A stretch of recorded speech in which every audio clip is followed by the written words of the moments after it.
పెళ్ళైనా పండగైనా వేడుక ఏదైనా పట్టుచీరల ప్రత్యేక వేదిక వారాహి సిల్క్స్. కేజ్రీవాల్తో కుస్తీ పడుతున్న రాఘవ్ చెద్దా ఎంపీ రాఘవ్ చెద్దా ఉన్నాడు కదా, రాజ్యసభలో డిప్యూటీ ఫ్లోర్ లీడర్గా ఉన్నప్పుడు ఆయన్ని ఆ పదవి నుంచి ఆమ్ ఆద్మీ పార్టీ తొలగించింది. ప్రస్తుతం రాఘవ్ చెద్దా కేజ్రీవాల్ ఆయన టీంతో ఫైట్ చేస్తున్నారు. అయితే రాఘవ్ చెద్దా ఏ పార్టీలో చేరుతారు అనే ప్రశ్నకి ఇంతవరకు సమాధానం దొరకట్లేదు. రాఘవ్ చెద్దా ఇప్పటికీ తన సోషల్ మీడియా వేదికగా అట్లాగే ఎక్కడ అవకాశం దొరికితే అక్కడ కేజ్రీవాల్ పైన ఆమ్ ఆద్మీ పార్టీ పైన ఖచ్చితంగా మండిపడుతున్నారు. నేను గలం విప్పితే, నేను వాయిస్ వినిపిస్తే దానికి పరిహారం కూడా చెల్లించాల్సి వచ్చింది, నా పదవిని నా స్థానాన్ని కోల్పోవాల్సి వచ్చిందంటూ చాలా స్ట్రైట్గా కేజ్రీవాల్ పైన అటాక్ చేస్తున్నారు.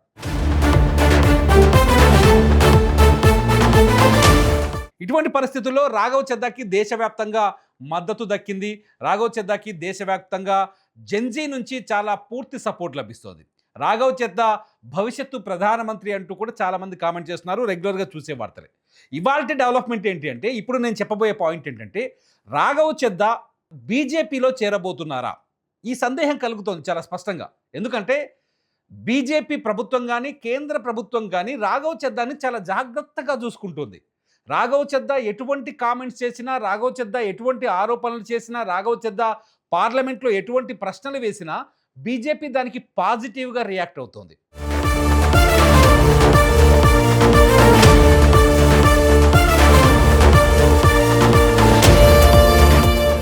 ఇవాళ జరిగిన కొత్త సంఘటన ఏంటంటే, నిజానికి రాఘవ్ చెద్దా ఆమ్ ఆద్మీ పార్టీ నుంచి పంజాబ్ నుంచి రాజ్యసభకు ఎంపికయ్యారు.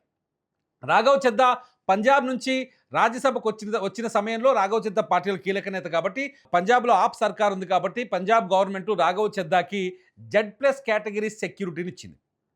అయితే ఎప్పుడైతే పార్లమెంట్లో ఆమ్ ఆద్మీ పార్టీ అధినాయకత్వంతో వ్యతిరేకత వచ్చిందో, పార్లమెంట్లో రాఘవ్ చెద్దా పదవిని తీసేసి ఎవరైతే కొత్త ఎంపీకి పంజాబ్ నుంచి బాధ్యతలు అప్పజెప్పారో, ఆ క్షణం నుంచి పంజాబ్ గవర్నమెంట్ రాఘవ్ చెద్దాకున్న Z+P కేటగిరీని సెక్యూరిటీని తొలగించేసింది. నిన్నే ఈరోజే అఫీషియల్గా వాళ్ళు వెనక్కి వెళ్ళిపోయారు.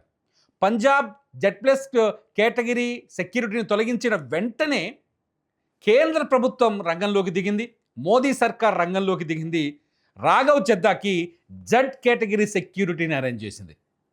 ఇదే పెద్ద అనుమానానికి కారణమవుతుంది. రాఘవ్ చెద్దా కారిగా బీజేపీతో పనిచేస్తున్నాడా అనే అనుమానం కలిగించేలా కనిపిస్తున్న ఈ పరిణామాలని. అంతేకాదు, రాఘవ్ చెద్దాకి బీజేపీకి మధ్య సంబంధాలు, అంతర్గత సంబంధాలు ఉన్నాయా అనే ప్రశ్న కూడా ఇక్కడ కనిపిస్తోంది. ఆమ్ ఆద్మీ మొదటి నుంచి ఆరోపిస్తోంది, బీజేపీ ఏం చెబితే రాఘవ్ చెద్దా అదే చేస్తున్నాడు, బీజేపీ ఆడించినట్టుగా ఆడుతున్నాడు, ఎప్పుడో బీజేపీ గుప్పెట్లోకి వెళ్ళిపోయాడు అని ఆమ్ ఆద్మీ పార్టీ నేతలు ఆరోపిస్తున్నారు. కానీ రాఘవ్ చెద్దా క్యారెక్టర్ను చూసినా, రాఘవ్ చెద్దా పనితీరును చూసినా ప్రజల వైపు నుంచి పనిచేసేట్టుగా స్పష్టంగా కనిపిస్తోంది. రాఘవ్ చెద్దా పార్లమెంట్లో మాట్లాడినా, ఆమ్ ఆద్మీ పార్టీ కోటాలో రాజ్యసభలో మాట్లాడినా, Aam Aadmi party Rajya Sabha deputy floor లీడర్గా ఉన్నా ఆయన మాట్లాడిందల్లా ప్రజా సమస్యల గురించే. ఏనాడు బీజేపీ ప్రభుత్వాన్ని కానీ, బీజేపీని కానీ, ఎన్డీఏ సర్కార్ని కానీ ఆయన సమర్థించిన సందర్భాలు కనిపించలేదు. చాలా స్పష్టంగా అన్నారు.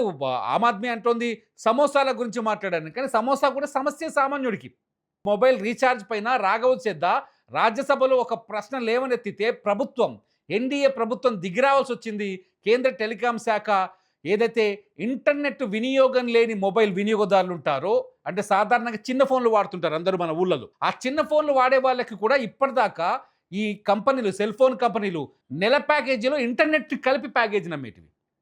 కానీ పార్లమెంట్లో ఈ అంశాన్ని రాఘవ్ చెద్దా ఎప్పుడైతే లేవనెత్తారో దెబ్బకి దిగొచ్చాయి ఈ ప్రైవేట్ సంస్థలు. టెలికాం శాఖ కూడా సాధారణ మొబైల్ ఫోన్ కేవలం కాల్స్ కోసం వాడడం కోసం తక్కువ ఖర్చుతో డేటాని ప్యాకేజీని రెడీ చేయాలని ఆర్డర్స్ జారీ చేశాయి. అంటే పార్లమెంట్లో రాఘవ్ చెద్దా చేపట్టిన చర్చల ప్రభావం ఆ స్థాయిలో ఉంది. అంతెందుకు, బాగా ధనవంతులు, ఫ్లైట్లలో తిరిగే ధనవంతులకి, లేకపోతే విమానాలు ఎక్కే వాళ్ళకి కూడా రాఘవ్ చెద్దా ఒక మెయిల్ చేశాడు. మీరు ఎప్పుడైనా ఎయిర్పోర్ట్కి వెళ్ళినప్పుడు మీకు అర్థమవుతుంది, ఎయిర్పోర్ట్లో ఏది కొనాలన్నా ఆస్తులు అమ్మాల్సి వచ్చేది. ఒక కాఫీ తాగాలి అంటే ఎయిర్పోర్ట్లో మినిమం ₹180 చెల్లించాలి, తక్కువలో తక్కువ ₹150. వాటర్ బాటిల్ కొనుక్కోవాలంటే ఎయిర్పోర్ట్లో ₹70కు ½ లీటర్ నీళ్ళు అమ్ముతారు. ఏ ఎయిర్పోర్ట్ అయినా, మన శంషాబాద్ ఎయిర్పోర్ట్కి పోయినా, ఢిల్లీ ఎయిర్పోర్ట్కి పోయినా, ముంబై ఎయిర్పోర్ట్కి పోయినా కానీ రాఘవ్ చెద్దా ఈ సమస్యని రాజ్యసభలో లేవనెత్తాడు. ఎయిర్పోర్ట్లలో అధిక ధరలకు వస్తువులను ఎందుకు అమ్మాలి? ఫ్లైట్లు ఎక్కే వాళ్ళందరూ ధనవంతులు కాదు, మధ్యతరగతి వాళ్ళు ఉంటారు, పేదవాళ్ళు కూడా అవసరాన్ని బట్టి ఫ్లైట్ ఎక్కుతూ ఉంటారు. వాడు నీళ్లు తాగాలి అంటే వాని ఆస్తులు అమ్మాల్సిన పరిస్థితి ఉంది. కాబట్టి ఖచ్చితంగా ఎయిర్పోర్ట్లలో వస్తువుల ధరల్ని తగ్గించాలి. లేదంటే ప్రభుత్వం నుంచి కానీ, ఎయిర్పోర్ట్ అథారిటీ నుంచి కానీ ఒక క్యాంటీన్ కానీ, కేఫ్ కానీ ఓపెన్ చేయాలని చెప్పేసి ఆయన డిమాండ్ చేశాడు. అనుకున్నట్టుగానే ఉడాన్ యాత్రి కేఫ్ వచ్చింది. ఉడాన్ యాత్రి కేఫ్లో 10 రూపాయలకే ఛాయ్ అమ్ముతున్నారు, 10 రూపాయలకే నీళ్లు కూడా ఇస్తున్నారు. కానీ ఇక్కడ ఇంకొక సింక్ కనిపిస్తోంది. రాఘవ్ చెద్దా ఏదైతే సమస్యను పార్లమెంట్లో లేవనెత్తారో ఆ సమస్యకి వెంటనే కేంద్ర ప్రభుత్వం పరిష్కారాలు చూపిస్తూ వచ్చింది. అంతేకాదు రాఘవ్ చెద్దా ఆమ్ ఆద్మీ పార్టీ నుంచి బయటకు రావడంతోనే రాఘవ్ చెద్దా పైన ఆమ్ ఆద్మీ పార్టీ నేతలు అటాక్ చేశారు. సహజమే అది.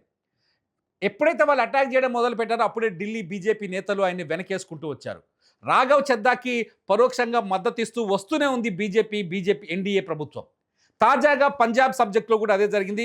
పంజాబ్ ప్రభుత్వం రాఘవ్ చెద్దాకి Z+ కేటగిరీ ఉన్న సెక్యూరిటీని తొలగించిన వెంటనే కేంద్ర ప్రభుత్వం రంగంలోకి దిగింది. మోదీ సర్కార్ రంగంలోకి దిగింది.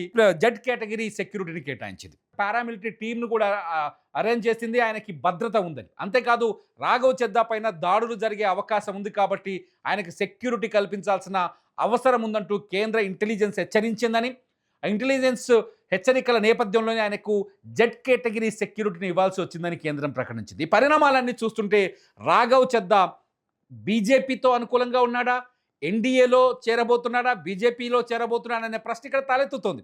కానీ రాఘవ్ చెద్దా చాలా స్పష్టంగా ఏ పార్టీలో చేరుతారనే అంశంపైన స్పష్టత ఇవ్వట్లేదు. ఆ మధ్యకాలంలో ఒక వ్యక్తి మీరు కొత్త పార్టీ పెట్టాలి అంటే ఆలోచన చాలా బాగుందంటూ రిప్లై ఇచ్చాడు రాఘవ్ చెద్దా. రాఘవ్ చెద్దా నిజంగా ఈ దేశం కోసం మాట్లాడిన నేత. రాఘవ్ చెద్దా నిజంగా దేశ ప్రజల సమస్యలను పార్లమెంట్లో వినిపించిన నేత. రాఘవ్ చెద్దా దేశ ప్రజల కోసం, ప్రజలు ఏ సమస్యల్లో ఉన్నారో, దేశ ప్రజల ఆరోగ్యం, ఆస్తి, దేశ ప్రజల ఫ్యూచర్ గురించి ప్రశ్నలు అడిగిన నేత. అయితే దేశం మెచ్చిన నాయకుడు, పేదలు మెచ్చిన నాయకుడు, ప్రజలు మెచ్చిన నాయకుడు, ఆ నాయకుడు ఇప్పుడు ఏ పార్టీలోకి వెళ్తున్నాడు? ఈ సెక్యూరిటీ వ్యవహారంలోనే చూస్తే బీజేపీలోకి వెళ్తున్నాడనే సందేహాలు కలుగుతున్నాయి. అటేమో కాంగ్రెస్ ప్రయత్నాలు చేస్తున్నట్టుగా ఒక చర్చ జరుగుతోంది.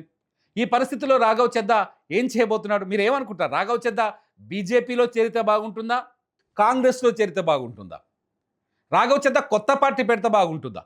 ఏమనుకుంటున్నారు? ఆమ్ ఆద్మీ ఆరోపించిందే నిజమవుతుందని మీరు భావిస్తున్నారా? పంజాబ్ గవర్నమెంట్ సెక్యూరిటీని వెనక్కి తీసుకోవడంతోనే కేంద్ర ప్రభుత్వం ఆయనకి Z కేటగిరీ సెక్యూరిటీని ఇవ్వడాన్ని మీరు ఎలా అర్థం చేసుకుంటున్నారు? మీ అభిప్రాయాన్ని వీడియో కింద కామెంట్ చేయండి. అప్డేట్స్ కోసం, పొలిటికల్ అప్డేట్స్ కోసం చూస్తూనే ఉండండి ఇట్స్ యూటీవీ. నా పేరు తిరుమల్.